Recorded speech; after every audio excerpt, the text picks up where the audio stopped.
আল্লাহর নবী বলে তলহা বলো, ও তলহা বলো কি অবস্থায় তুমি ছিলা? দুইটা চোখের পানি ছেড়ে ডাক দিয়ে বলে রে নবী আমার, ও পয়গম্বর, আমরা স্বামী স্ত্রী দুইজন ঘরের ভিতরে বসবাস করি। দুইটা চাদর আছে, শুধুমাত্র কাপড়, আর কোনো কাপড় নেই। দুইটা কাপড় দিয়ে আমরা এভাবে জীবনটা কাটাইতেছি।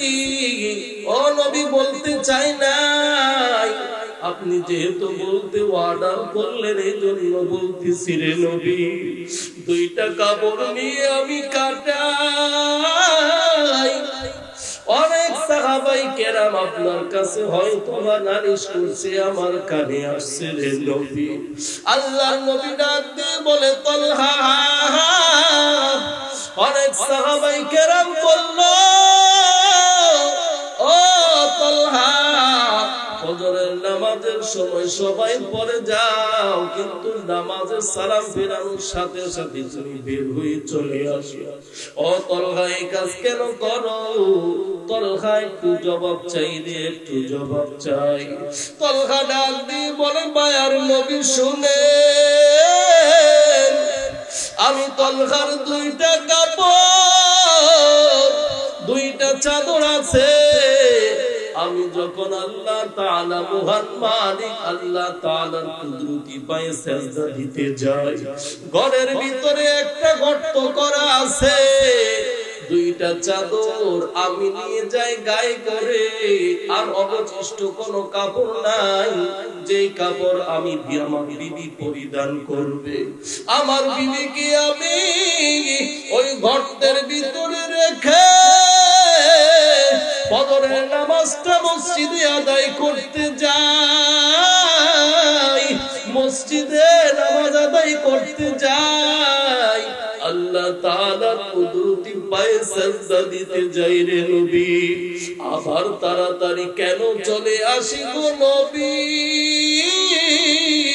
এই জন্যই চলে আসি, অনেক সময় দেখা যায় সূর্য উঠে যায়, আমি তলহা আল্লাহর একা গোলাম না, আমার বিবিও তো আল্লাহর গোলাম। কথা ঠিক না বেঠিক? ও মুসলমান ইমানদার, ও বৃদ্ধ বাবাজিরা প্রশ্ন, অনেক বৃদ্ধ বাবাজিরা ফজরের সময় মসজিদে আসে নামাজ আদায় করতে, ঘরের ভিতরে বিবি ঘুমায়, মেয়ে ঘুমায়, ছেলে ঘুমায়, আছে না নাই? আপনার যদি জান্নাতে যাইতে মনে চায়, ছেলে সন্তানের জন্য কি জান্নাতে যাইতে মনে চায় না? চায়। তাহলে আপনি নামাজ আদায় করলেন, আপনি জান্নাতে যাবেন। ছেলে সন্তানকে খাবারের দায়িত্ব পালন করলেন, পোশাকাদির দায়িত্ব পালন করলেন, পড়াশোনার ব্যবস্থা করলেন, যেই কাজ কি করার দরকার ছিল মাওলার মুহাব্বত নিয়ে কুদরতি পায়ে সিজদা দেওয়া, ওই কাজ তো আপনি করলেন না। শুনে রাখেন, শুনে রাখেন, সিলেটবাসী হো, সুনামগঞ্জের মুসলমান, এটাও শুনে রাখেন, কিয়ামতের ময়দানে একা একা আপনি কখনো জান্নাতে যাইতে পারবেন না। কথা ঠিক না বেঠিক? কারণ হলো খাবারের দায়িত্ব নিলেন, পড়াশোনার দায়িত্ব নিলেন, সুস্থ করার দায়িত্ব নিলেন, দেখাশোনার দায়িত্ব নিলেন, আপনি কেন সন্তানের নামাজের দায়িত্ব নিলেন না? কি বলেন? কথা ঠিক না বেঠিক? ওরে নবীর উম্মতের দল, আল্লাহ তাআলা প্রিয় বান্দা তালহা রাদিয়াল্লাহু তাআলা আনহু নবীর কাছে এসে ডাক দিয়ে বলে পয়গম্বর, দুইটা মাত্র চাদর আছে, আমি পরে যখন মসজিদে যাই, অনেক সময় দেখা যায় সূর্য উঠে যায়, আমার বিবি তো যে মাওলার বান্দা, আমি আমার বিবিও তো সেই মাওলারই বান্দা। কথা ঠিক না বেঠিক? আমি মাওলার কুদরতি পায়ে সিজদা দিলাম, কিন্তু আমার মালিক তো আমার বিবির দিকেও তাকায় আছে। ও ওই মালিকের পায়ে সেজদা দেওয়া মালিক বড় খুশি হয়। মালিক কেমন খুশি হয়? ওই মালিক খুশি হবেও না বা কেন? আমার ছেলে আছে, মেয়ে আছে, এমন একজন মালিক যেই মালিকের কোনো ঘুম নাই, লা তাখুযুহু সিনাতুন ওয়ালা নাওম। ওরে বান্দা, রাতে অসুস্থ হয়ে দুনিয়ার দোকান, ফার্মেসি, হাসপাতাল বন্ধ থাকতে পারে, কিন্তু ওর একজন মালিকের বান্দা, ওই মালিকের ফার্মেসি কখনো বন্ধ নাই। ওই মালিক ডাক দিয়ে বলে, বান্দা, আমার চেয়ে তোকে কেউ বেশি ভালোবাসে না, মহাব্বত করে না। কারণ হলো আমার ছেলে নাই, আমার মেয়ে নাই, আমার আত্মীয় স্বজন কেউ নাই। ওরে বান্দা, তোর জবানের দিকে আমি তাকায় থাকি। ও যুবক ভাই, ও বৃদ্ধ বাবাজি, আমার মালিক জবানের দিকে তাকায় আছে। ডাক দিয়ে বলে, রে বান্দা, মাকে মা বলে ডাক, কোনো বাধা নাই। বাবাকে বাবা বলে ডাক, কোনো বাধা নাই। কিন্তু এর ফাঁকে ফাঁকে আমি মাওলাকে যদি একবার মাওলা আল্লাহু আকবার বলে ডাক দাও, জোরে বলেন, আরো জোরে আওয়াজ দিয়ে বলেন আল্লাহু আকবার। যদি একবার তুমি মুহাব্বত নিয়ে মাওলাকে একবার ডাকো, আল্লাহ, মাওলার কুদরতি অন্তর বড় ঠান্ডা হয়ে যায়। হইতে পারে একবার আল্লাহ বলার কারণে আমার মাওলা জান্নাতের মেহমান বানাই দিতে পারে। কথা ঠিক না বেঠিক? এই কালামে জিন্দা কুরআনে হাকিম, حكمت لا يزال صدق دين جميع العلم في القرآن حكيم، تقاصرت عنه أفهام الرجال. بقى قرآن كلام لا بشر، قديم استي نعيل। কোরআনের ভিতরে মজা আছে না নাই? আল্লাহ নামের ভিতরে মজা আছে না নাই? ওরে নবীর উম্মতের দল, 5 ওয়াক্ত নামাজ আদায় করে যারা, প্রত্যেকটা রাকাতের ভিতরে সূরা ফাতিহা পড়া হয় কিনা? আরো জোরে বলেন। কোন মুমিন ইমানদার মুসলমান আজ পর্যন্ত কেউ বলতে পারছে যে কোরআন পুরান হয়ে গেছে, মজা লাগে না? বাজারের মসজিদের ইমামের আওয়াজ শোনো, এক সুন্দর তেলাওয়াত শুধু শুনতে চাই, মনটা বড় ভরে যায়। কথা ঠিক না বেঠিক? গ্রামের মসজিদের দিকে তাকাও, হাফেজ ছেলে কিতাব লাইনেও পড়তে পারে নাই, কিন্তু কোরআনটা আদ্য করে নিয়েছে, মুখস্থ করে নিয়েছে, কিতাব আদ্য করে নিয়েছে। কোরআন পড়া এত সুন্দর করে শিখছে, মা বাবা পড়ার খরচ চালাইতে পারে না।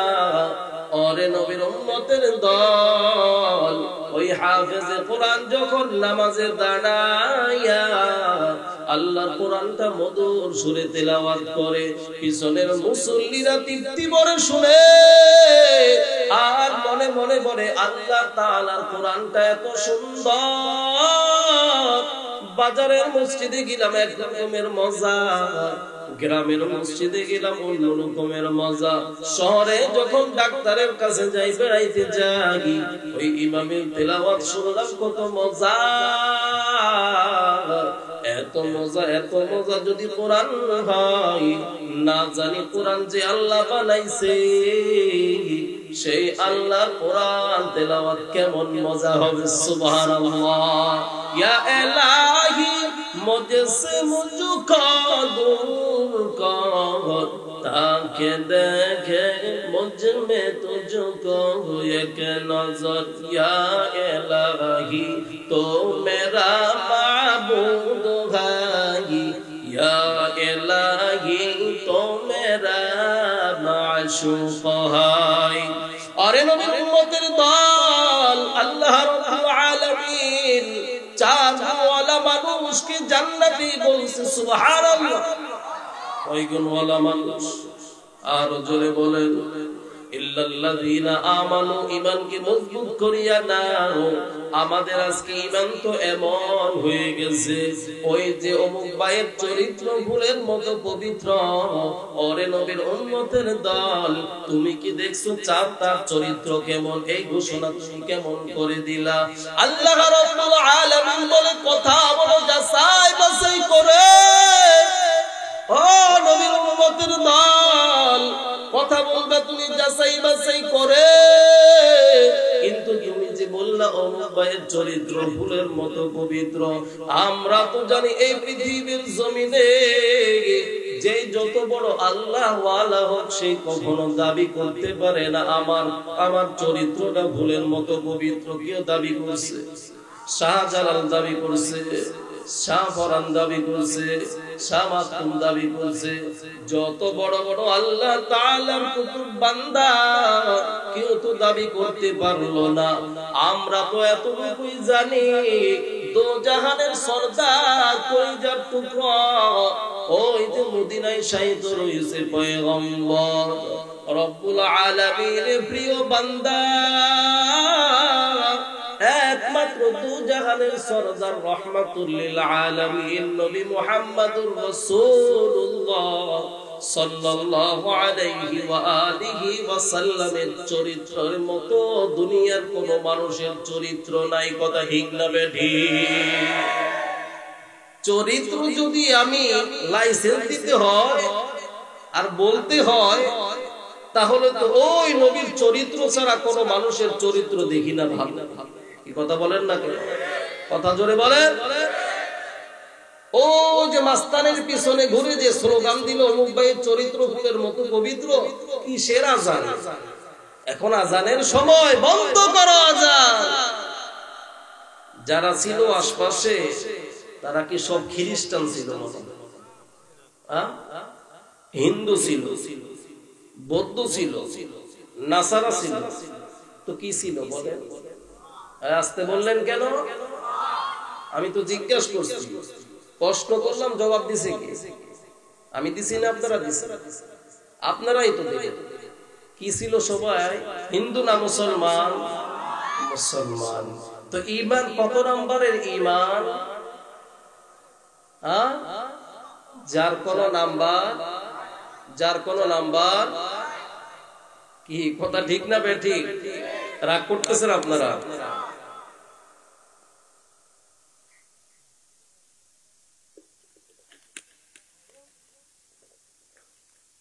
কোরআনের কথা বলতে গিয়ে কেউ যদি রাগ করে, আমার বলার কিছু আছে? কোরআন দিয়েছে আল্লাহ তাআলা কিসের জন্য? আমল করার জন্য না? এই যে আজকে বলতেছি, এটা কি আমল না? রাসূল বলেন বাল্লিগু আন্নি ওয়ালাউ আয়া, তোমার কাছে যদি একটা বাণীও থাকে, একটা কথাও থাকে, তুমি এটা অন্যের কাছে পৌঁছায়া দাও। কি বলেন ভাই? কথা ঠিক না? ওজন্যই তো বলা। কোন দুশমনী আছে আপনাদের সাথে?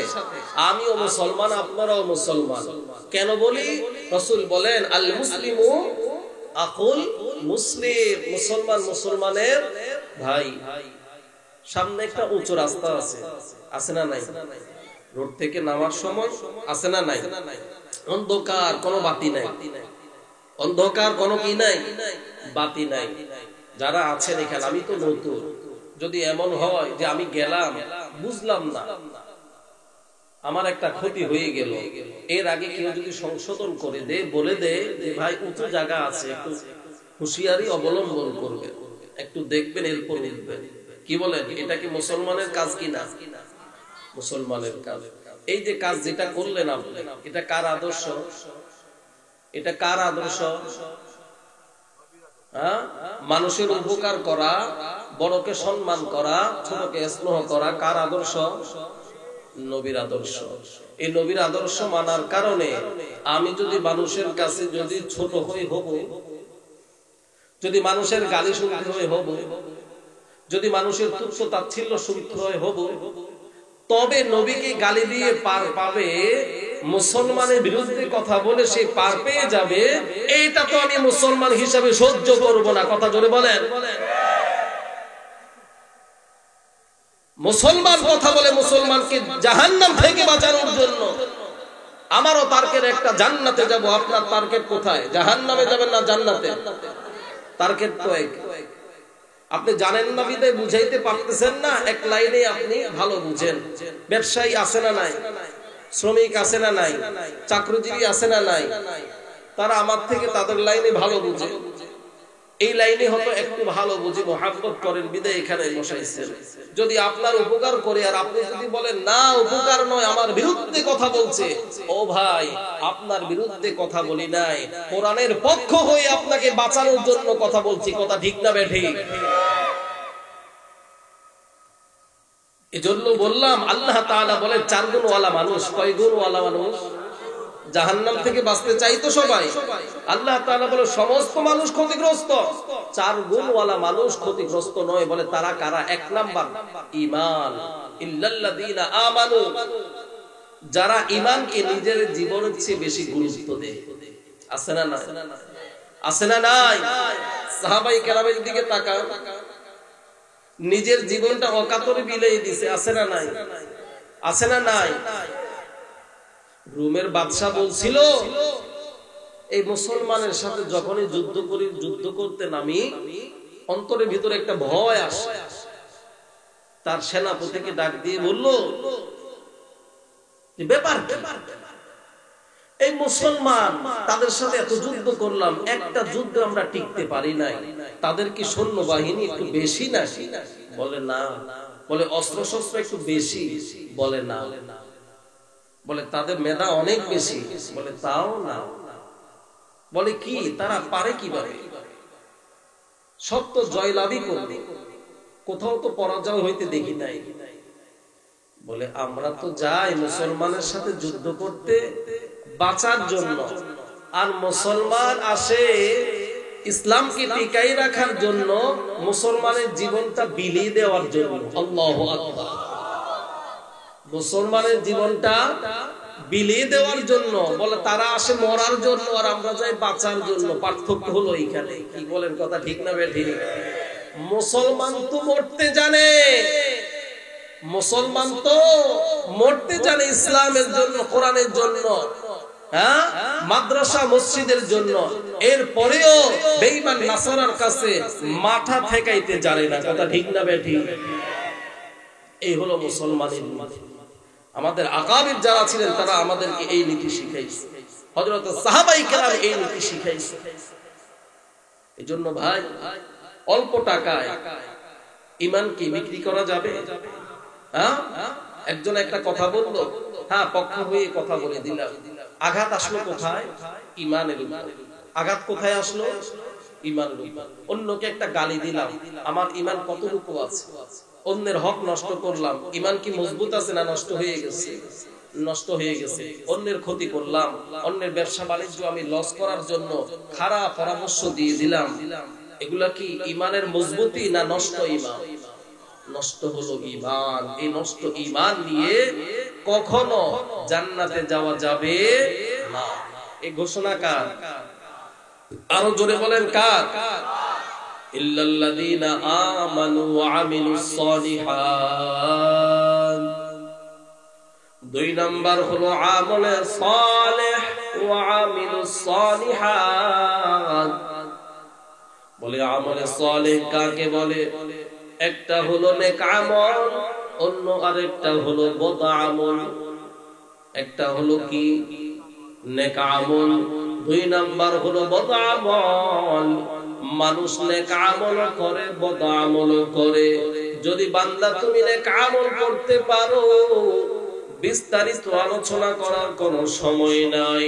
কোনটা নেক আমল, কোনটা বদ আমল, কোরআন যুবক সবার কাছে কম বেশি আছে না নাই?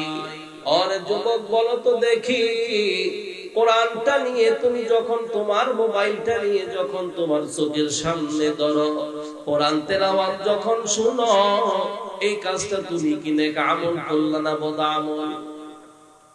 হ্যাঁ, কোরআন তেলাওয়াত শোনা বদ আমল না নেক আমল? এই কাজটা তোমার ভালো কাজ, এই জন্যই হলো নেক। অরে যুবক মোবাইলটা হাতে নিয়ে উলঙ্গ মেয়েদের ছবি দেখো, এই কাজটাই হলো তোমার বদ আমল। কথা ঠিক না ঠিক? নেক আমল বদ আমল নির্ণয় করার জন্য অনেকগুলো আমল এমন রয়েছে যেগুলো নির্ণয় করার জন্য কোরআন হাদিসের দিকে তাকানো লাগে না। বিবেককে প্রশ্ন করলে বলতে পারে আমি এখন নেক আমল করতেছি, আমি এখন বদ আমল করতেছি। এইজন্য আল্লাহ তাআলা ডাক দিয়ে বলে ইল্লাল্লাযীনা আমানু। এক নাম্বার হলো নেক আমল, এক নাম্বার হলো আমানু, ঈমানকে মজবুত করা। দুই নাম্বার হলো আমলে সালেহ, নেক আমল করা, বদ আমল নয়। কয়টা হলো? এই জোরে বলেন। আজকে বাড়িতে গিয়ে বলে এই চারটা আমল আল্লাহ তাআলা যে বললো যে চারটা আমল যার ভিতরে থাকবে ওই ব্যক্তি হবে জান্নাতি। ওই ব্যক্তি কি হবে? আরো জোরে বলেন, জান্নাতি। আজকে বাড়িতে গিয়ে এই চারটা আমল আমার কাছে আছে কিনা আমি একটু স্কেল দিয়ে মাপি, একটু ওজন করব, আমার ঈমান আছে কিনা। যদি ঈমান থাকে, ঈমানটা কেমন মজবুত, আমি মানুষের ক্ষতি করি কিনা, মানুষের বিরুদ্ধে কথা বলি কিনা, মানুষের দিকে বাঁকা নজরে তাকাই কিনা, মানুষের সমালোচনা করি কিনা। এগুলা করলে কি ঈমান মজবুত হয় না নষ্ট হয়? আরো জোরে বলেন, নষ্ট হয়। তাহলে স্কেল দিয়ে দিচ্ছি মাপার জন্য, মাপবেন তো ইনশাআল্লাহ। এগুলো যদি আমলের ভিতরে চলে আসে, একদিন না একদিন আপনি মুমিন বান্দা হয়ে কবরের দিকে রওনা করতে পারবেন। কথা ঠিক না ঠিক? এজন্য এক নাম্বার হলো আমানু, ঈমানকে পরিশুদ্ধ করা। দুই নাম্বার হলো নেক আমল করা। আমলে সালেহ যাকে বলে, আমলকে পরিশুদ্ধ করা, আমলকে সঠিক সময় সঠিক আমল করা। সেজদা করা খারাপ না ভালো? জোরে বলেন না কেন? যদি শাহজালাল রাহমাতুল্লাহি আলাইহির মাজারে গিয়ে করেন, কথা বলেন না কেন? আপনারা বুঝেন কথা? মনোযোগ আছে? মনোযোগ আছে আপনাদের? মাজারে গিয়ে সেজদা করা যাবে? সেজদা করা তো ভালো, কিন্তু মাজারে গিয়ে করা যাবে? বাবার কদমে গিয়ে, নানার কদমে গিয়ে?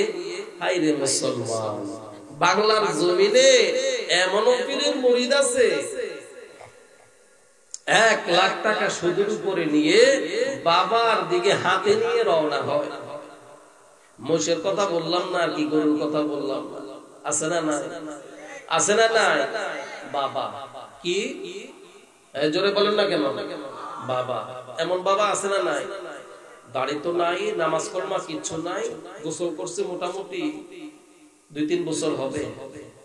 এমন দরবারে গিয়ে রওনা হয়, আছে না নাই? আরে আছে না নাই? সে বাবার জন্য গরু নিয়ে যায় 1 লাখ টাকা। আপন যে জন্মদাতা বাবা, ওই বাবাকে কখনো তুমি 100 টাকা দিয়ে কখনো তুমি আপেল কিনা দিছিলা? হ্যাঁ?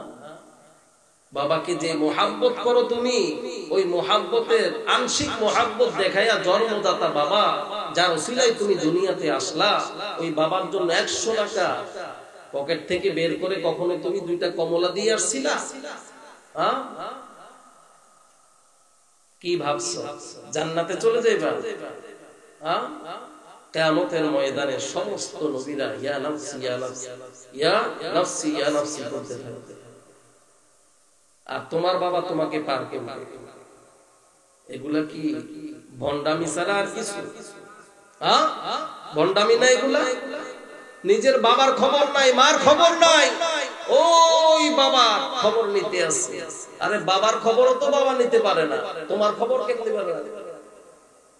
আল্লাহ সবাইকে হেফাজত করুক, সকলে বলি আমিন। 2 নাম্বার বললাম নেক আমল। কি জোরে বলেন? নেক আমল। ইল্লাল্লাযীনা আমানু ওয়া আমিলুস সালিহাত। 3য় নাম্বার হলো ওয়া তাওয়াসাউ বিস সাবর ওয়া তাওয়াসাউ বিল হক। সত্য কথা বলা, সত্যের প্রতি আদেশ করা। সমাজের ভিতরে মিথ্যার প্রচলন বেশি না সত্যের প্রচলন বেশি? এই জোরে বলেন। নবীজি বলেন ক্বালান নবী সাল্লাল্লাহু আলাইহি ওয়া আলিহি ওয়াসাল্লাম আসসিদকু ইউনজি ওয়াল কিযবু ইউহলিক, সত্য মানুষকে বিজয় করে দেয় আর মিথ্যা মানুষকে ধ্বংস করে। কথা ঠিক না বেঠিক? একটা মিথ্যা কথা ধাপা চাওয়া দেওয়ার জন্য কতগুলো মিথ্যা কথা বলে, আছে না নাই? নবীজি বলেন সত্য মানুষকে বিজয় করে দেয় আর মিথ্যা মানুষকে ধ্বংস করে। এর ভিতরে কোনো সন্দেহ আছে? ওরে নবীর উম্মতের দল, আজকে সমাজের ভিতরে শোনা যায় বিভিন্ন দিকে যখন যাই, সত্য তো সমাজের ভিতরে নাই। বিভিন্ন জায়গায় যখন স্বামী স্ত্রী দুইজনের ঝগড়া লাগে, এক পর্যায়ে স্বামী বিবিকে তালাক দিয়ে দেয়, এমন আছে না নাই? এরপরে সমাজের ভিতরে মূর্খ কিছু আল্লাহর বান্দাকে দেখা যায় ইনসাফের বিচার করতে গিয়ে এমন বিচার করে বসে থাকে, এমন বিচার করে বসে থাকে যে বিচারটা শরীয়ত কখনো সমর্থন করে না, দ্বীন ইসলাম কোরআন কখনো সমর্থন করে না। এমন বিচার সমাজের ভিতরে আছে না নাই? স্বামী স্ত্রীকে তালাক দিয়ে দিল, ওই ব্যক্তির দুইটা সন্তান, এই দুই সন্তান রেখে যখন কয়েকদিন আলাদা থাকে, বিচারক কোরআন তো পড়ে নাই, কাছে ধারও যায় না, টাকার পাওয়ার আছে, বিচার করতে গেছে, বলে দুইটা সন্তান কিভাবে থাকবে, এদের তো কষ্ট হয়ে যাবে। বলে যাক, যাই হোক, মাথার মেজাজ গরম হয়ে তালাক দিয়ে দিছে। যাক, মেজাজ গরম হইলে আর তালাক হয় না। এই মুসলমান বলেন তো দেখি, হেসে হেসে কেউ তালাক দেয়? ভালো মন নিয়ে কেউ তালাক দেয়? আরে মন খারাপ নিয়ে তো তালাক দেয়। আমি ইনসাফের বিচার করলাম কি, দুইটা সন্তান আছে, আইরে স্ত্রী বিধবা হয়ে যাবে আর ছেলেগুলো এতিম হয়ে যাবে, কি যে দরদ দেখাইলাম, মার থেকে মাসির দরদ বেশি। সমাজের ভিতরে আছে না নাই? আছে না নাই? আমি তো মিলাই দিলাম পুরো জিন্দিগি ভর এই যে জেনা করবে স্বামী স্ত্রী দুইজন, এটার ভাগীদার কিয়ামতের ময়দানে আমাকে দেওয়া লাগবে। কথা ঠিক না বেঠিক? আজকে তো পকেটে টাকা দেওয়া ছাড়া বিচার চলে না। আপনাদের এদিকে চলে? হ্যাঁ, কথা বলেন না কেন? আরে হককে হক বলবেন, সত্যকে সত্য বলবেন, মিথ্যাকে মিথ্যা বলবেন। পকেটে কিছু ঢোকা ছাড়া কি চলে বিচার? হ্যাঁ, পক্ষে যায় কখনো? এমন হয়ে গেছে। তেলায় মাথায় তেল মারিয়া পায়দানে যাই লুটিয়া। তেল বুঝেন তো? হ্যাঁ, চিনেন না তেল? তেল মানে টাকা। অসুস্থ বা রোগী হইয়া যাবেন ক্লিনিকে, সেখানে তো তেলের বাহার দেখবেন চারদিকে। তেল ছাড়া চলে কিছু? টাকা আছে, বেড আছে, আপনার টাকা নাই, নিচে শুইতে হবে, আছে না না? ডাক্তার, মিস্টার সাংবাদিক, কোন তেলের পাগল সবাই, তেল বাড়াতে যিনি পটু তিনি চেয়ার পায়। কথা ঠিক না বেঠে? তেল যার যত বেশি, চেয়ার তার জন্য অপেক্ষা করে। কি কথা ঠিক না বেঠে? এই জন্য হক কথা বলতে মানুষ আজকে ভুলে গেছে। হ্যাঁ, বিচার করতে বসে এই দুইজনকে ডাক দেওয়ার পর, দুই পক্ষকে ডাক দেওয়ার পর সালিশে বসে, এর আগে বলে মামু কিছু টাকা নেন, এটা সিগারেটের টাকা। কিসের টাকা? হ্যাঁ, এই যে বসছে বিচার করছে, আধা ঘন্টা 1 ঘন্টা হয়ে যায়, সময় তো নাই, অন্য জায়গায় বিচার আরেকটা আছে। তো আজকে সমাধান যেহেতু হয় নাই, আবার 5 তারিখে বিচার, আছে না নাই? আছে না নাই? এই সত্য কথাগুলা বলবে কে রে ভাই? আজকে তো বলার জায়গাও নাই। কথা বুঝেন নাই মনে হয়? এগুলা তো আপনাদের এলাকায় নাই। আমাদের ওদিকে আছে, আপনাদের এদিকে নাও থাকতে পারে। পীর গাউস কুতুবের এলাকা তো নাও থাকতে পারে। হ্যাঁ আছে। এটা কি সত্য না মিথ্যা? আছে, এটা সত্য। তবে আল্লাহ তাআলা কি বলে, ওয়াতাওয়াসাউ বিল হক,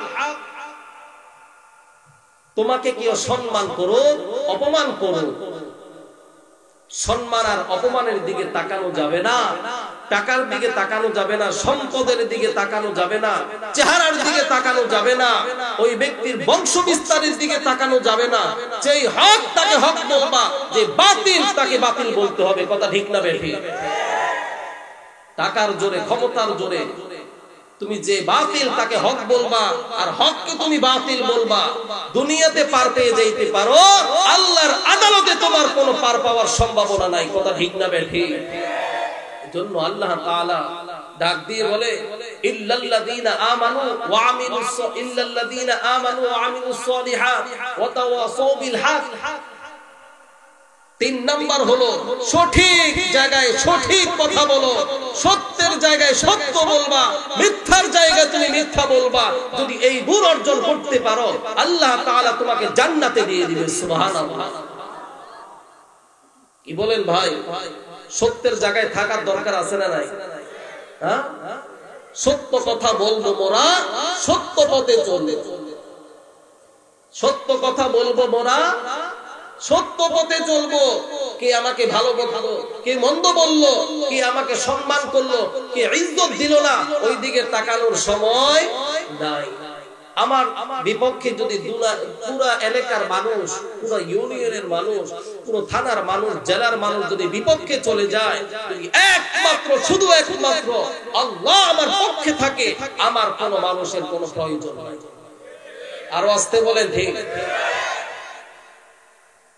শুরুতেও আসিল আমার আপন আল্লাহ, এখনো আছে আল্লাহ, যেদিন চলে যাব সেদিনও থাকবে আল্লাহ, ওই যে বিচারের দিন সেদিনও থাকবে কে? আরো জোরে বলেন। তাহলে আমার আল্লাহকে আমি মহাব্বত করব না, কাকে মহাব্বত করব? আমার আল্লাহ কোরআনকে মহাব্বত করব না, কাকে করব? মসজিদকে মহাব্বত করব না, কাকে করব? মাদ্রাসাকে মহাব্বত করব না, কাকে করব? কোরআনকে মহাব্বত করব না, কাকে করব? কোরআন ওয়ালাকে মহাব্বত করব না, কাকে করব? এইগুলা ব্যতীত দুনিয়ার ডান বাম যাকে আমি সমর্থন করব, কিয়ামতের ময়দানে গিয়ে জবাবদিহিতা করতে হবে। কথা ঠিক না বেঠিক? একমাত্র আমার আল্লাহ, কোরআন, ইসলামের শেরগুলো ছাড়া বাকিগুলো পক্ষে আমি কখনো রায় দিতে পারি? এটা কি আমার কথা না, আল্লাহরই ঘোষণা। কার ঘোষণা? মুসলমান জোরে বলেন। আল্লাহ। এগুলো ঘোষণা দেওয়া মানে ঈমান মজবুত করা। ঈমান কি করা? সাহাবাই কেরাম নিজের জীবনটা অকাতরে বিলাই দিছে না? কি দেয় নাই? কেন দিছে? টাকার জন্য, পয়সার জন্য, সম্মানের জন্য, কিসের জন্য? আল্লাহর জন্য। কেন? জান্নাত বানাইছে কে? জাহান্নাম বানাইছে কে? ওই মালিক, যে বানানেওয়ালার মালিক, ওই মালিককে যদি পেয়ে যাই, জান্নাতে আমি ঢোকা আমার জন্য সহজ হয়ে যাবে। সুবহানাল্লাহ। জান্নাত বানাইছে কে? দুনিয়াতে শান্তিতে রাখবে আমাকে কে? ইজ্জত দিব কে? জোরে বলেন। রিজিকের মালিক কে? হায়াতের মালিক কে? সবকিছুর মালিক যদি আল্লাহই হয়, তাহলে আমি কার পক্ষে থাকব? আল্লাহর পক্ষে। মনে থাকবে তো ইনশাআল্লাহ? কষ্ট হইতেছে আপনাদের? আমি ছেড়ে দিতেছি, অল্প সময় আছে বাকি, এরপরে ছেড়ে দেব ইনশাআল্লাহ। বিরক্তি নাই তো আপনাদের? একটু সামনে আগাইতে পারবেন ইনশাআল্লাহ? তো জিকির করি আর সামনের দিকে আগাই। লা ইলাহা, সামনের দিকে আগাই, বস সামনের দিকে। ঠান্ডা।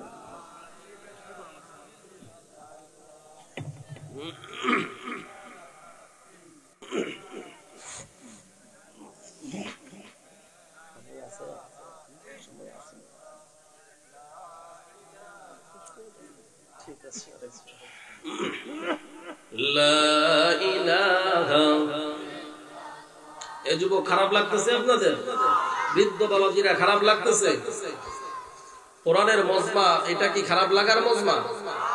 কালকে হাজারো চেষ্টা করবেন, এই মজমা কি পাইবেন না। এজন্য আল্লাহ সবাইকে কবুল করুক, সকলে বলি আমিন। তো আমি কয়টা গুণের কথা বলছিলাম? কয়টা গুণ? 4টা গুণ। আল্লাহ তাআলা বলে সমস্ত মানুষ ক্ষতিগ্রস্ত, তবে 4টা গুণ যার ভিতরে থাকবে সে হলো জান্নাতি। সুবহানাল্লাহ। সে হবে কি? জান্নাতি। 1 নাম্বার হলো ঈমান, 2 নাম্বারে হলো আমল, 3 নাম্বার ওয়াতাওয়াসাউ বিল হক, সত্যকে সত্য বলা, মিথ্যাকে মিথ্যা বলা, অথবা সত্যের প্রতি মানুষকে আদেশ করা। আমি নিজে পালন করতে পারি না, আল্লাহ এক, শেষ নবী এক, কোরআন এক, কালিমা এক, এর ভিতরে কোনো দ্বিধাদ্বন্দ্ব নেই। এটা তো বলতে পারি, এটার দাওয়াত তো দিতে পারি। তাহলে 3 নাম্বার হলো সত্যের প্রতি থাকা, সত্যকে সত্য বলে সাব্যস্ত করা। তাহলে জান্নাতে যদি যাইতে চাই 3টা কাজ করা লাগবে। প্রথমত 1 নাম্বার হলো ঈমানকে মজবুত করা লাগবে, 2 নাম্বার হলো নেক আমল একটু কম কম করা লাগবে, না বেশি বেশি? হ্যাঁ, 3 নাম্বার হলো সত্যের প্রতি আদেশ, সত্যকে সত্য বলা লাগবে, মিথ্যাকে মিথ্যা বলা লাগবে। 3 নাম্বার। 4র্থ নাম্বার বড় কঠিন, ওয়াতাওয়াসাউ বিস সবর। সবর ইখতিয়ার করা, ধৈর্য ধারণ করা খুবই কষ্ট। কি বলেন, কথা ঠিক না? একজন আপনাকে বলল, ভাই আমি আছি মাদ্রাসায়, আসতে তুই আপনি বাজারে দাঁড়ান। কতক্ষণ আপনার জন্য অপেক্ষা করবে? 10 মিনিট, 20 মিনিট। এরপরে কি আর সম্ভব? ক্লান্ত হয়ে যাবে, মন মানসিকতা নষ্ট হয়ে যাবে। হ্যাঁ, এই যে সবর, ইখতিয়ার, ধৈর্য। টুপি পরার জন্য, টুপি মাথায় নাই, দেয় না, দিতে চায় না, এমন মানুষ আছে না নাই? আছে না নাই? কম না বেশি? নামাজ পড়তে মনে চায় না, এমন মানুষ আছে না নাই? দাড়ি রাখতে মনে চায় না, এমন মানুষ আছে না নাই? কোরআন পড়তে মনে চায় না, এমন মানুষ আছে না নাই? রাসূলের সুন্নাত মাফিক জীবনটা পরিচালনা করতে চায় না, এমন মানুষ আছে না নাই? আছে। যারা করে, যারা কোরআনের পক্ষে, টুপির পক্ষে, দাড়ির পক্ষে, নামাজের পক্ষে, এক কথায় যারা ইসলামের পক্ষে, তাদেরকে কটূক্তি করনেওয়ালা আছে না নাই? আছে না নাই? তখন কি করব? হাইরে আমার দাড়ি রাখলাম, আমার বন্ধুরা বলে তো কি দাড়ি রাখার বয়স হয়েছে, এমন কথা বলে কিনা? এই যুবকরা এমন কথা বলে কিনা? বলে। তখন মনে চাই কি, 1 জন 2 জন 3 জন দেখতেছি সবাই বলে, তখন মনে চাই হাইরে দাড়িটা একটু উস লাগাই দেখি। কি মনে চাই কি চাই না? নাউজুবিল্লাহ, এটা করা যাবে?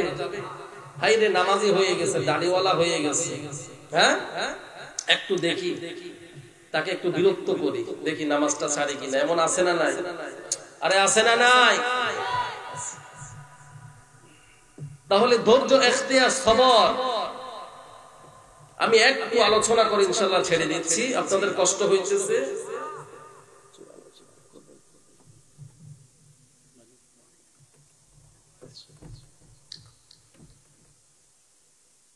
তো সবর ইখতিয়ারের কথা বলছিলাম। ওয়াতাওয়াসাউ বিস সবর, ধৈর্য ধারণ করা। হক কথা বলতে গিয়ে অনেক বাধা বিপত্তি আসে, কি আসে না? সত্যের পথে থাকার কারণে অনেক বাধা বিপত্তি, অনেক টর্চারিং আমার গায়ের উপর আসে, কি আসে না? হ্যাঁ, এই জন্য কি ধৈর্য হারাই ফেলতে হবে, না ধৈর্য ইখতিয়ার করতে হবে? হ্যাঁ, ধৈর্য ধারণ করা লাগবে। হ্যাঁ, সাহাবাই কেরাম কেমন ধৈর্যের মাপকাঠি ছিলেন, তারা কেমন ধৈর্য ধারণ করতেন, একটু শুনবেন আপনারা। হযরত তালহা রাদিয়াল্লাহু তাআলা আনহু প্রতিদিন দেখা যায় ফজরের নামাজে আসে দেরি করে, নামাজ পড়ে সবার আগে চলে যায়। সাহাবাই কেরাম নবীজির কাছে নালিশ করল, ইয়া রাসূলুল্লাহ, তালহা প্রতিদিন নামাজ পড়তে এসে আসে সবার পরে, কিন্তু সবার আগে সালামটা ফিরে চলে যায়। একদিন, 2 দিন, 3 দিন। তো নবীজি একদিন কি করলেন, সকালবেলা সাহাবাই কেরামকে নিয়ে তলহার বাড়ির দিকে রওনা করলেন। যখন রওনা করলেন, বাড়ির পাশে গিয়ে হযরতে তালহা রাদিয়াল্লাহু তাআলা আনহুকে ডাক দিলেন, তালহা দরজা খোলো। ভিতর থেকে কোনো আওয়াজ নাই। দ্বিতীয়বার আবার বললেন, তালহা দরজা খোলো। ভিতর থেকে কোনো আওয়াজ নাই। বিশ্বনবী আসলো, তালহা এত ভালোবাসে নবীজিকে, দরজা খুলতেছে না। সাহাবাই কেরাম বিরক্ত হয়ে গেছে যারা নবীজির সাথে আছে। এত সাহস তালহা। দুনিয়ার একটা মেম্বার চেয়ারম্যান গেলে তো সাথে সাথে মানুষ দরজা খুলে দিশা পায় না, কথা ঠিক না বেঠিক? আর বিশ্বনবী, যার মহান আল্লাহর পরে যার স্থান, ওই ব্যক্তি তলহার বাড়ির সামনে গেল, তলহা দরজা খুলে না। তৃতীয়বার ডাকার পরও কোনো আওয়াজ নাই। এরপরে একটু আওয়াজ আছে, লাব্বাইক ইয়া রাসূলুল্লাহ, পয়গম্বর আমি আসতেছি। তালহা রাদিয়াল্লাহু তাআলা আনহু নবীজির ডাক দিয়ে সাড়া দিয়ে নবীজিকে ডাক দিয়ে বলে, ও পয়গম্বর, আমার দেরি হয়ে গেছে আপনার সামনে আসতে পয়গম্বর। এই দিক দিয়ে তালহা যখন দরজা খোলে না, সাহাবাই কেরাম বড় বিরক্ত হয়ে গেছে। আল্লাহর নবীকে, আল্লাহর নবীর সাথে সাহাবাই কেরাম যারা ছিল তারা ডাক দিয়ে বলে, রাহমাতুল লিল আলামিন নবী, আপনি যদি অর্ডার করেন তালহার দরজায় আমরা একটু আঘাত করতে পারি। আমার নবী ডাক দিয়ে বলে, ও সাহাবাই কেরাম, তালহা কেমন মুহাব্বত আমি নবীর প্রতি, আমি নবী ছাড়া কেউ জানে না। আল্লাহু আকবার। তালহার কেমন মুহাব্বত আমি নবী ছাড়া কেউ জানে না। তালহা তো ওই মুহাব্বত ওয়ালা আমার একজন সাহাবী। যুদ্ধের ময়দানে যখন বেঈমানরা অতর্কিত হামলা করতেছে, তালহা চতুর্পাশ দিয়ে তীর যখন তালহার সামনে দিয়ে পিছন দিয়ে যখন আঘাত করতেছে নবীকে, ডান দিক দিয়ে আঘাত করলে ডান দিকে যায়, বাম দিকে আঘাত করলে বাম দিকে চলে যায়। তালহা সামনে যখন আঘাত করে মুসলমান সামনের দিকে চলে যায়, পিছন দিকে যখন আঘাত করে পিছন দিকে চলে যায়। তালহার গায়ে একটা নয়, দুইটা নয়, 60 থেকে 70টা তীরের আঘাত তালহার শরীরের ভিতরে। নবীকে নবী ডাক দিয়ে পর্যায়ে তালহাকে ডাক দিয়ে বলে, ও তালহা, তোমার গায়ে কি একটু ব্যথা হয় না? তালহা ডাক দিয়ে বলে, ইয়া রাসূলুল্লাহ, ইয়া হাবিবাল্লাহ, ও মায়ার নবী, আপনি জানি কি বলেন, আমার কোনো আফসোস নাই, কোনো ব্যথা নাই। একটা আফসোস আর একটা ব্যথা আছে। মানুষের হায়াত তো শুধুমাত্র আল্লাহ তাআলা একটা দিয়ে দিয়েছে। আল্লাহ তাআলা যদি আমার হায়াত যদি শত শত হাজার হাজার হায়াত যদি দিত, আপনি নবীর জন্য আমি শত শত হায়াতকে বিলিয়ে দিতে পারতাম। সুবহানাল্লাহ। তালহা নবীজিকে জমিন থেকে পাহাড়ের চূড়ার উপর উঠায়া এই এতগুলো তীরের আঘাত নিয়ে তালহার পুরোটা শরীর রক্তে ঝরঝরিত হয়ে গেছে। ওই মুহাব্বত ওয়ালা তালহা। সাহাবাই কেরাম যখন ডাক দিয়ে বলে, ও নবী, আপনি যদি একটু অর্ডার দেন তালহার বাড়িটা আমরা একটু আওয়াজ দিতে পারি, দরজায় আঘাত করতে পারি। আল্লাহর নবী ডাক দিয়ে বলে, ও সাহাবাই কেরাম, তালহা আমার মুহাব্বত ওয়ালা একজন সাহাবী, তালহার দরজায় কোনো আঘাত করার কোনো প্রয়োজন নাই। ও সাহাবাই কেরাম, তোমরা একটু অবস্থান করো, একটু ধৈর্য ধারণ করো। ইতিমধ্যে তালহা ভিতর থেকে দরজাটা খুলে নবীজিকে সালাম দেন, আসসালামু আলাইকা ইয়া রাসূলুল্লাহ। তলহা দুইটা চোখের নিচে পানি আর পানি, চোখে পানি আর পানি, নবীজিকে সালাম দে। করুণ সুরে এসে ডাক দিয়ে বলে, পয়গম্বর, দুইটা হাত জোর করে আপনার কাছে মাফ চাই রে পয়গম্বর। ও পয়গম্বর, আপনার চেয়ে বেশি মুহাব্বত কেউকে করি না, আপনার চেয়ে বেশি কাউকে আমি ভালোবাসি না। ও পয়গম্বর, আপনার কাছে আসার মতো আমার কোন অবস্থান ছিল না, যে অবস্থায় আমি আপনার কাছে আসবো গো নবী। নবী ডাক দিয়ে বলে, ওরে তলহা, কি বলো, তোমার কোন অবস্থান ছিল না, একটু আমি জানতে চাই। তলহা ডাক দিয়ে বলে, ও পয়গম্বর, আপনি কি বলেন ওই হালত আমি বলবো। আল্লাহর নবী বলে, তলহা বলো, ও তলহা বলো, কি অবস্থায় তুমি ছিলা। দুইটা চোখের পানি ছেড়ে ডাক দিয়ে বলে, রে নবী আমার, ও পয়গম্বর, আমরা স্বামী স্ত্রী দুইজন ঘরের ভিতরে বসবাস করি, দুইটা চাদর আছে, শুধুমাত্র কাপড় আর কোন কাপড় নেই। দুইটা কাপড় দিয়ে আমরা এভাবে জীবনটা কাটাইতেছি। ও নবী, বলতে চাই নাই, আপনি যেহেতু বলতে অর্ডার করলেন, এই জন্য বলতেছি রে নবী। দুইটা কাপড় নিয়ে আমি কাটাই। অনেক সাহাবাই কেরাম আপনার কাছে হয়তো বা নালিশ করছে, আমার কানে আসছে রে নবী। আল্লাহর নবী ডাক দিয়ে বলে, তলহা, অনেক সাহাবাই কেরাম বলল, ও তলহা, ফজরের নামাজের সময় সবাই পড়ে যাও, কিন্তু নামাজের সালাম ফেরানোর সাথে সাথে তুমি বের হয়ে চলে আসো। ও তলহা, এই কাজ কেন করো? তলহা একটু জবাব চাই রে, একটু জবাব চাই। তলহা ডাক দিয়ে বলে, মায়ার নবী শুনেন,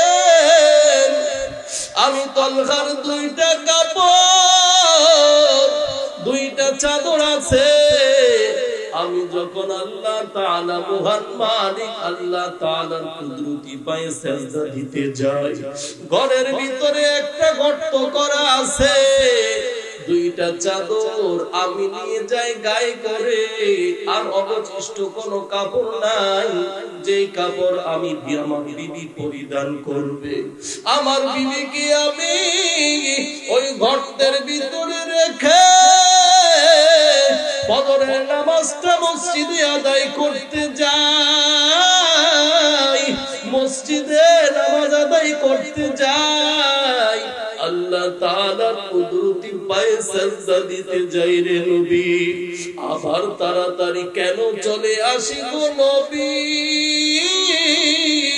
এই জন্যই চলে আসি, অনেক সময় দেখা যায় সূর্য উঠে যায়, আমি তলহা আল্লাহর একা গোলাম না, আমার বিবিও তো আল্লাহর গোলাম। কথা ঠিক না বেঠিক? ও মুসলমান ইমানদার, ও বৃদ্ধ বাবাজিরা, প্রশ্ন, অনেক বৃদ্ধ বাবাজিরা ফজরের সময় মসজিদে আসে নামাজ আদায় করতে, ঘরের ভিতরে বিবি ঘুমায়, মেয়ে ঘুমায়, ছেলে ঘুমায়, আছে না নাই? আপনার যদি জান্নাতে যাইতে মনে চায়, ছেলে সন্তানের জন্য কি জান্নাতে যাইতে মনে চায় না? চায়। তাহলে আপনি নামাজ আদায় করলেন, আপনি জান্নাতে যাবেন। ছেলে সন্তানকে খাবারের দায়িত্ব পালন করলেন, পোশাক আদির দায়িত্ব পালন করলেন, পড়াশোনার ব্যবস্থা করলেন। যে কাজ কি করার দরকার ছিল, মাওলার মুহাব্বত নিয়ে কুদরতি পায়ে সিজদা দেওয়া, ওই কাজ তো আপনি করলেন না। শুনে রাখেন, শুনে রাখেন, সিলেটবাসী হো, সুনামগঞ্জের মুসলমান,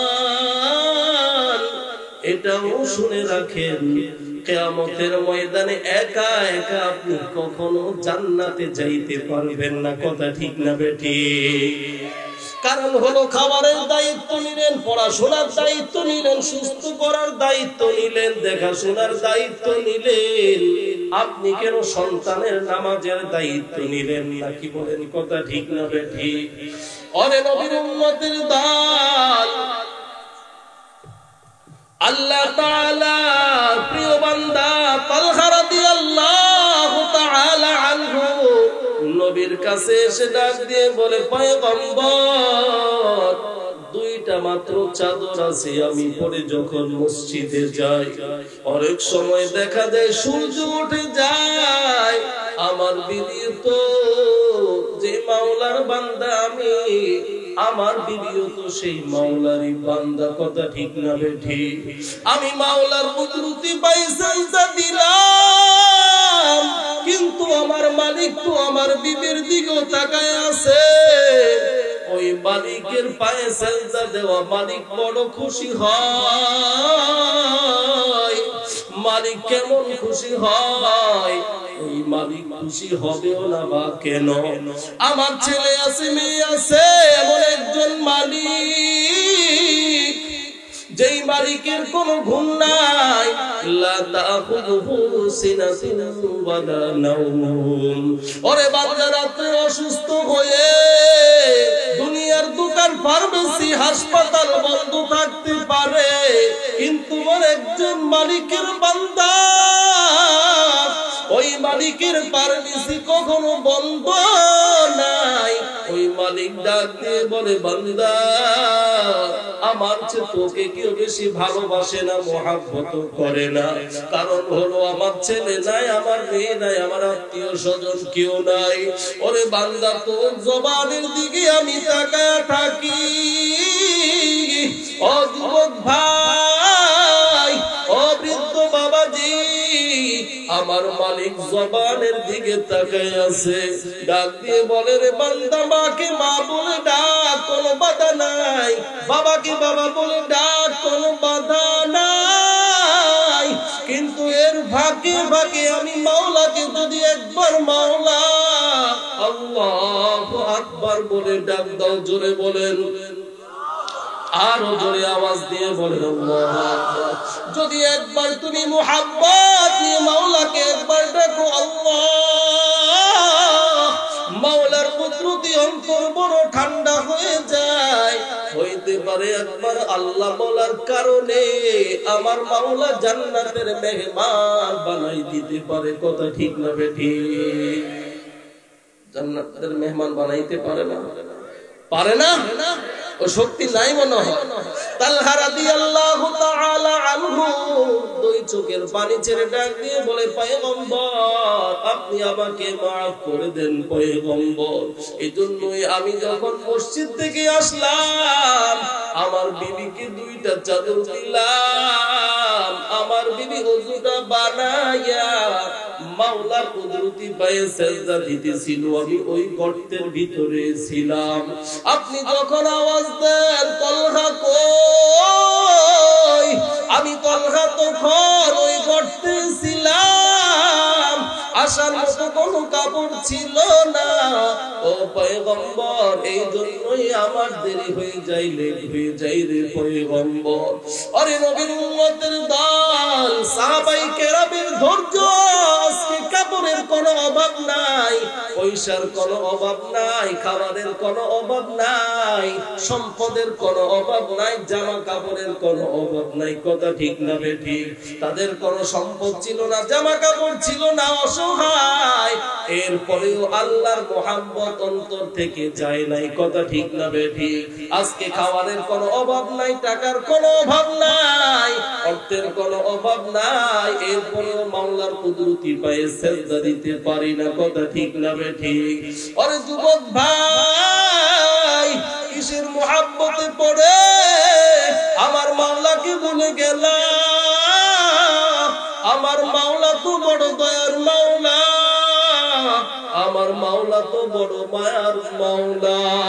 আরে নবীর উম্মতের দল, আমার আল্লাহ সূরা আসরের ভিতরে 4টা কর্মসূচি দিয়েছে। কয়টা কর্মসূচি? আরো জোরে বলেন। 1 নাম্বার হলো ঈমান, 2 নাম্বার হলো আমল। কথা ঠিক না ঠিক? 3 নাম্বার হলো হককে হক বলবা, বাতিলকে বাতিল বলবা। আর 4র্থ নাম্বার হলো ধৈর্য এখতিয়ার করবা। কয়টা হলো? এই 4টা গুণ যদি আমার সাথে থাকে রে মুসলমান, আমি জান্নাতের আশা করতে পারি। 4 গুণের 1 গুণ নাই, 3 গুণ আছে, এরপরেও জাহান্নাম ছাড়া কোনো উপায় নাই। কথা ঠিক না ঠিক? ও যুবক ভাই, আজকের মাহফিল থেকে কি তুমি নিয়ত করতে পারো না? বলে দুনিয়া থাকার জায়গা নয়, দুনিয়া থেকে একদিন বিদায় নিতে হবে। এই যে দাড়িটা রাখলাম না নবীর মুহাব্বত নিয়া, কত মানুষ দাড়ি রাখছে সেই ঠকে নাই। কথা ঠিক না ঠিক? 5 ওয়াক্ত নামাজ পড়তে মনে চায় না, যেই পড়ে সে কখনো ঠকে না। কথা ঠিক না ঠিক? ইসলাম শরীয়ত অনুযায়ী যে চলে সে কখনো ঠকে না। বলে আল্লাহর মুহাব্বতে আজকে থেকে একটু তওবা করে নিলাম, এর সাথে সাথে ওয়াদা করে নিলাম, বলে আজকে থেকে দাড়িগুলো আর কাটবো না, 5 ওয়াক্ত নামাজ ছাড়বো না, পিতা মাতার সাথে খারাপ ব্যবহার করব না, মুরব্বি দেখলে সালাম দিব, আদব বজায় কথা বলবো, মা বাবার নেক সন্তান হওয়ার চেষ্টা করব, সর্বশেষ আল্লাহ তাআলার খাস একজন গোলাম হওয়ার চেষ্টা করব। এই কথার উপরে যদি সবাই একমত হও, এতগুলো উলামায়ে কেরামের সামনে গভীর রাত্র আল্লাহ তাআলা কুদরতি নজর দিয়ে তাকায় আছে। আমার আল্লাহকে মুহাব্বত নিয়ে তাওবার যদি নিয়ত হয়, খাঁটি তাওবার উদ্দেশ্যে 2টা হাত আমার আল্লাহকে দেখায়া দাও। আয় আল্লাহ আমাদের সবাইকে কবুল করিয়া নেন। আয় আল্লাহ সবাইকে 5 ওয়াক্ত নামাজ জামাতের সহিত পড়ার তৌফিক দিয়ে দেন। দিনদার মুত্তাকি ইমানদার হিসেবে কবুল করিয়া নেন। যেই 4 গুণ মুসলমানের ভিতরে থাকা দরকার, ওই 4টা গুণ নিয়ে যেন যাইতে পারি, সেই তৌফিক সবাইকে দান করে দেন। সকলে বলি আমিন। আল্লাহ তাআলা আমরা যাই কিছু আলোচনা করলাম, ভুল ত্রুটি মাফ করে দিয়ে বাকি কথার উপর আমল করার তৌফিক দান করে সকলে বলি আমিন। হুজুরকে বসায় রেখে কথা বল।